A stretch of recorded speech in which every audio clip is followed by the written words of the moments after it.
নমস্কার দর্শক বন্ধুরা, বরাক বিনোদনের আজকের এই বিশেষ পর্বে আপনাদের সাথে আমি রয়েছি শতাক্ষী বিশ্বাস। মানুষের সেবা বা সমাজের সেবা মানুষের মধ্যে ভালোবাসার বীজ বপন করে। সত্যি কবিগুরুর এই উক্তি আমাদের পরবর্তী জীবনে চলার পথে। আর এরই কথা ভেবে আজ বরাক বিনোদন নিয়ে এসছে সমাজের এমন তিনজন সমাজকর্মীকে যারা প্রতিনিয়ত আড়ালে থেকে সমাজের সেবা করে যাচ্ছেন। তার মধ্যে একজন আছেন আমাদের সবার প্রিয় অরুণাভ ঘোষ, আমাদের সবার প্রিয় বান্টিদা, এবং আমাদের সাথে আছেন শঙ্কর চৌধুরী, সমাজ তথা সাংস্কৃতিক কর্মী, এবং আমাদের সাথে আরও রয়েছেন আমাদের সবার প্রিয় বিজয়িনী বৌদি অর্থাৎ বিজয়িনী ভট্টাচার্য মহাশয়া। তো দর্শক বন্ধুরা, আর দেরি না করে আমাদের এই বিশেষ পর্বের আড্ডাটি এখনই শুরু করছি। তো প্রথমেই সবাইকে সুস্বাগত বরাক বিনোদনের স্টুডিওতে। আজকে আমাদের আড্ডাটি মূলত আমার নেওয়ার ঠিক হচ্ছে না আমি ভাবি, কারণ আমাদের মধ্যে আছেন সবার প্রিয় শঙ্কর চৌধুরী মহাশয়, আমাদের প্রিয় শঙ্করদা। তো আমি ওনার কাছেই মাইকটা হ্যান্ড ওভার করবো, উনি যাতে এই আড্ডাটি চালিয়ে নিয়ে যান। তো আমরা সময় বেশি নেব না, কিন্তু এখানে আমাদের তিনজনের পরিচয় হয়েছে। একজনের পরিচয় হয় না, সে হলো আমার ছোট বোন শতাক্ষী বিশ্বাস। সে শিক্ষিকা, একজন গায়িকা, নৃত্যশিল্পী, অনেক কিছু করেছে। এবং সর্বোপরি আজকে এখানে আমরা যারা বসেছি প্রত্যেকেই হাইলাকান্দি শহরের কোনো না কোনো ভাবে সামাজিক সাংস্কৃতিক কর্মকাণ্ডের সঙ্গে আমরা নিজেদেরকে জড়িয়ে রাখার চেষ্টা করেছি বিশেষ করে। এবং আরেকটি দিক এখানে রয়েছে, আমরা সবাই রটারেক্ট পরিবারের সঙ্গে যুক্ত। আমরা অনেকেই আছি, আবার অনেকেই নেই, কিন্তু আমাদের শুরুয়াত, আমাদের শুরুর দিনটা, আমাদের পড়াশোনার পর শুরুর দিনটা কিন্তু আমরা যুব সম্প্রদায়ের মধ্যে সামাজিক কর্মকাণ্ডের সেই যে মনোভাব তা জাগিয়ে তোলার জন্য হাইলাকান্দিতে আমরা অনেক কাজ করার চেষ্টা করেছি, আজও করছি। যেমন আমাদের সঙ্গে আছে অরুণাভ ঘোষ, অর্থাৎ আপনাদের সকলের পরিচিত বান্টি। সে একজন ব্যবসায়ী, আপনারা সবাই জানি। সে একজন মিউজিশিয়ান, অনেক ভালো গিটার বাজায়, অনেক ভালো তবলা বাজায়, সে তবলাতেও বিশারদ। হাইলাকান্দিতে আসার পর প্রথম একটু অন্য ধাঁচের, অন্য চিন্তাধারার মানুষ আমরা যাকে পেয়েছিলাম, আমি বিশেষ করে, সে হলো অরুণাভ ঘোষ। এবং আমি এবং অরুণাভ হাইলাকান্দিতে রটারেক্টের প্রথম সভাপতি এবং সম্পাদক। আজ দীর্ঘ বছর, 20 বছর পেরিয়ে গেছে, অনেক স্মৃতি রয়েছে। আমাদের সঙ্গে আছেন বিজয়িনী ভট্টাচার্য, তিনিও কিছুদিন রটারেক্টের সঙ্গে ছিলেন। পরবর্তীতে তিনি হাইলাকান্দি রটারি ক্লাবের সভাপতি হয়েছেন, আমিও হয়েছিলাম। এখানে সভাপতি সম্পাদক আজকের আড্ডায় আসছে না, আজকের আড্ডায় আসছে এই সময় বর্তমান যুব হাইলাকান্দি কি ভাবছে, এবং এই সময় আমরা আমাদের কাছে যা আছে তা আমরা কিভাবে সমাজকে আরো বেশি করে বিলিয়ে দিতে পারি। কি বলবে বান্টি? ঠিক শঙ্করদা, অনেক অনেক দীর্ঘ এক ইন্ট্রোডাকশন দিলে আমার অনেক পুরনো স্মৃতিও মনে হয়ে গেল আজকে। আমি যখন হাইলাকান্দিতে আমার পড়াশোনা জিসি কলেজ থেকে আমি হাইলাকান্দি, আমার বাবার মৃত্যুর পর আমি হাইলাকান্দিতে আমার আসতে হলো, আমার বিজনেস দেখতে হলো, কারণ আমি একাই ভাই, 2 বোন আছে আমার, তাই আমার এই বিজনেস সামলাতে হলো। তখন হঠাৎ একদিন শঙ্করদা আর বিনোদ সারদা, আমাদের নারায়ণ দাস সারদার ওনার ছেলে বিনোদ সারদা একদিন আসলো আমাদের এখানে। তো ওরা এসে বললো কি হাইলাকান্দিতে রোটারেক্ট ক্লাব একটা খোলা হবে। তো রোটারি ক্লাব নিয়ে আমার পরিচয় ছিল আগে, রোটারি ক্লাব নিয়ে আমি জানতাম টুকটাক, কারণ সৌরভ দেবরায় বলে একজন আমাদের ফার্স্ট ইয়ার, আর ওর সঙ্গে আমার পরিচয় ছিল আগে থেকেই শিলচরের। তো কিছুটা আমি জানতাম রোটারেক্ট বিষয়ে, এতটা আমার নলেজ ছিল না। তো ওরা আসার পর বললাম ঠিক আছে, আমি জড়িত হব। পরের দিন আমাকে বলল যে না, তোমাকে এই ক্লাবের দায়িত্ব নিতে হবে প্রেসিডেন্ট হিসাবে। তো আমার যে কোনো একটা এনজিওতে এটা আমার প্রথম ছিল যে আমি এত বড় একটা গুরু দায়িত্ব নেব, খুব ভয়ও ছিল। তো আমি তাও একটা সাহস করে নিলাম দায়িত্ব। শঙ্করদা ভাগ্যক্রমে পেয়ে গেলাম, তখন আমার প্রথম সেক্রেটারি হিসেবে শঙ্করদা দায়িত্ব নিল, আর বাকিরা তো ছিলই। তো আমাদের একটা নতুন পথ চলা শুরু হলো তখন 2006-এর, আমার যতদূর মনে আছে সেপ্টেম্বর 6 বোধহয়, সেপ্টেম্বর 6 আমাদের রোটারি ক্লাবের সূচনা হয়েছিল হাইলাকান্দিতে। আমরা প্রথম প্রজেক্ট করেছিলাম হাইলাকান্দিতে ক্লিন সিটি একটা আমরা ড্রাইভ দিয়েছিলাম আমরা সবাই মিলে। তো যুব প্রজন্মের কাছে ওই সময়ের একটা আমরা বার্তা পৌঁছে দেওয়ার চেষ্টা করেছিলাম, হাইলাকান্দি আমাদের শহরকে কিভাবে ক্লিন রাখা যায়। তো এরকম করে কালক্রমে আমরা বিভিন্ন প্রজেক্ট করেছিলাম। তখন আমি দুবার প্রেসিডেন্ট ছিলাম, শঙ্করদাও দুবার সেক্রেটারি ছিল, পরবর্তীতে শঙ্করদা প্রেসিডেন্ট হলো, আমি সেক্রেটারি হলাম। এরকম করে বিভিন্ন সময় নিয়ে প্রায় 12 বছর রোটারেক্টের সঙ্গে জড়িত ছিলাম। চেষ্টা করেছিলাম হাইলাকান্দিতে একটা আমরা সবাই মিলে একটা চেঞ্জ আনার যায় কিনা। হ্যাঁ, অনেক ক্ষেত্রে আমি বলবো আনা গেছে। এখন যখন আমরা দেখি এখনের ইউথকে, এখন যে জেনজি যে আমরা যাদেরকে বলি, যখন দেখি তখন বুঝতে পারি যে না, অনেক কিছু দেওয়া গেছে হাইলাকান্দিকে, চেষ্টা করা গেছে, অনেক কিছু বাকি রয়ে গেছে, অনেক কাজ বাকি রয়ে গেছে। আমরা বলবো আমরা পুরো যে ওশেন আছে সমুদ্রের মধ্যে থেকে একটা ড্রপও করতে পারি, বাট হ্যাঁ আমরা ট্রাই করেছি আমরা সবাই মিলে। হ্যাঁ, সত্যি বলেছেন। এবং বিশেষ করে ক্রিয়েটিভিটি, আমাদের যুব প্রজন্মের মধ্যে অনেকের মধ্যে ক্রিয়েটিভিটি আছে, সেটাকে তুলে ধরার একটা মঞ্চ কিন্তু আমাদের রটারি দিয়েছিল। সে ব্যাপারে বান্টিও একমত হবে। এবং বান্টির ক্রিয়েটিভিটিও কিন্তু আমরা সে সময় দেখেছি, কারণ সে ছোটবেলা থেকে অনেক কষ্ট করে বড় হয়েছে, বিভিন্নভাবে তার ছোটবেলার চলার পথ ছিল। গুরুচরণ কলেজে আমিও ছিলাম, তাকে আমাদের জুনিয়র ছিল অনেক বান্টি, আমরা দেখতাম, সেভাবে কথা হতো না। হাইলাকান্দি এসে আমাদের পুনর্মিলন হয়েছে এবং তার পরবর্তীতে কিছুদিন যাওয়ার পর এখানে বিজয়িনী আছে, তার চাকরি সূত্রে হাইলাকান্দিতে আসা, এবং সেখানে এসে সেও আমাদের এই রটারেক্টের যাত্রাপথে আমাদের সঙ্গে সামিল হলো এবং পাশাপাশি সাংস্কৃতিক চর্চা। আজকে সেই দিনগুলো মনে হলে তোমার কেমন লাগে বিজয়িনী?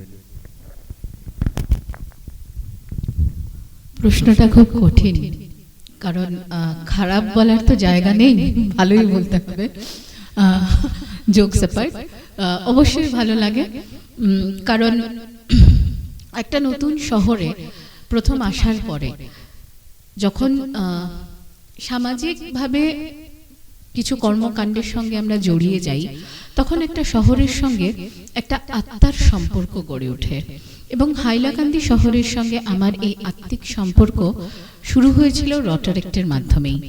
প্রথম আমি যখন রটারেক্টে আসি, তখন অরুণাভ ঘোষ ছিলেন আমাদের ডিআরআর, মানে আমাদের রোটারিতে, আমি এটা দর্শকদের জন্য বলছি, আমাদের রোটারিতে যেরকম ডিস্ট্রিক্ট গভর্নর থাকেন ঠিক সেরকমই রোটারেক্টে ডিআরআর হন। এবং আমাদের ডিআরআর ছিলেন তখন অরুণাভ ঘোষ। যখন বান্টিদা ডিআরআর ছিল সেই সময় আমি মেম্বারশিপ নিয়েছিলাম। তো এই যে আমাদের এই সময়টা এবং এই যে একটা পথ চলার মধ্যে একটা সবসময় একটা কিছু করার বা নতুন একটা কিছু কাজ করার যে ইচ্ছে বা যে উদ্যোগ, সেটা কিন্তু আমি রোটারেক্টের মাধ্যমেই পেয়েছি। এবং হাইলাকান্দিতে বিশেষ করে হাইলাকান্দি শহরের মানুষের সঙ্গে পরিচয়, হাইলাকান্দি শহরের এই শহরকে ভালোবাসার বা এই শহরের জন্য কিছু করার যে ইচ্ছে, সেটা কিন্তু সেই মানসিকতা সেই জায়গা থেকেই তৈরি হয়েছে। এবং সেই দিনগুলো মনে হলে মনে পড়ে, আমরা একবার জোনাল মিটে গেছিলাম শিলচরে। হ্যাঁ, তখন বান্টিদা ছিল এবং ওই সময় আমরা যখন জোনাল মিটে গেছিলাম, আমার এখনো মনে আছে বান্টিদা স্টেজে ছিল, হি ইজ দ্য ডিআরআর, তো মঞ্চে বসে আছে, আমরা নিচে বসেছিলাম। তো হঠাৎ করে একটা কথা হলো যে ওই দিনের যে অনুষ্ঠানের একটা ব্যানার ছিল, ব্যানারে একটা টপিক ছিল, মানে ব্যানারটা প্রোগ্রামটার একটা নাম ছিল, প্রোগ্রামটার নাম ছিল ডন, মনে আছে তোমার?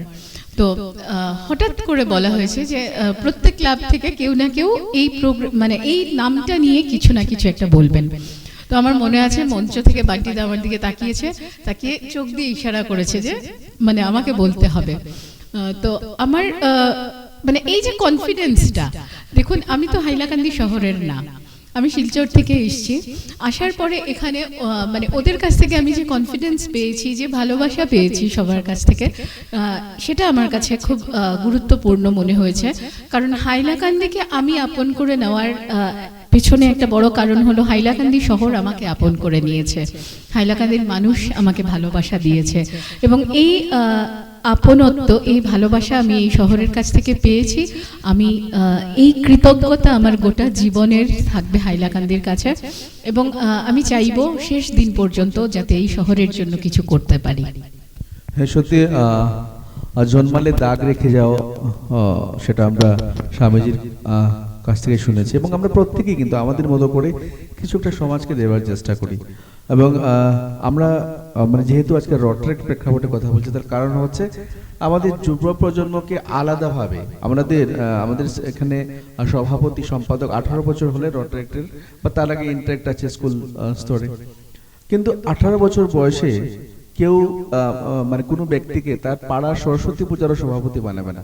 সেই জায়গায় একটি ইন্টারন্যাশনাল ক্লাব তার সেই ছোট্ট ছেলে কিংবা মেয়ে তাকে কিন্তু সেই দায়িত্বটা দেয়, এবং সেখান থেকে আমরা কিভাবে চলবো। আজকে আমরা প্রত্যেকে এখানে, বান্টিও আছে একমত হবে আমার কথায়, আমরা যাই করি না কেন আমাদের মধ্যে সেই পারফেকশন একটা ব্যাপারটা থেকে যায়।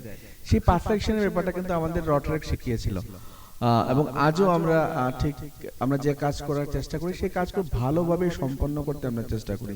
যেমন ভাবে আমরা পর্যায় মানে ক্রমে এগিয়ে গেল, হাইলাকান্দি রটারেক্ট তার যাত্রার পথে এগিয়ে গেল, সে সময় অনেক অনেক নতুন প্রজন্মের ছেলেমেয়েরা আমাদের সঙ্গে যোগ দিল। তার মধ্যে একজন হচ্ছে শতাক্ষী বিশ্বাস।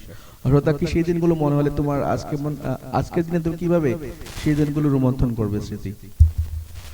তো আমি অনেক আগে থেকেই রটারেক্টে প্রোগ্রাম করতাম, ওইখানে অনেক প্রোগ্রাম হতো, দুর্গাপুজোর প্রোগ্রাম হতো, তো সেখানে ডান্সের প্রোগ্রাম হতো। তো শঙ্করদা কন্ট্যাক্ট করতো, আমরা সবাইকে এখানে ডান্স করতাম।